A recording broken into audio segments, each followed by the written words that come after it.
আবু বকর বলে, নবী যদি আল্লাহ রাগ করিয়া টিকিট ক্যান্সেল করে দেয় তখন আমার উপায় কি হবে রে নবী? আপনিই তো হাসরের ভয়ঙ্কর অবস্থার বয়ান করেছেন।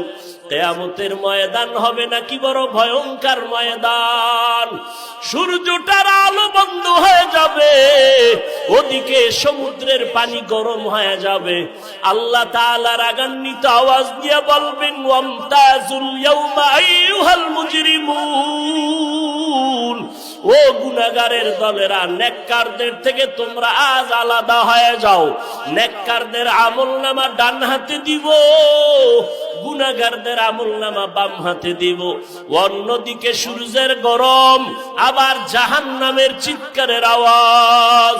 জাহান্নামের আওয়াজে জাহান্নাম চিল্লায় বলবে, আল্লাহ বেনামাজি গুনাহগার গুলো কই, সব আমার পেটে দাও।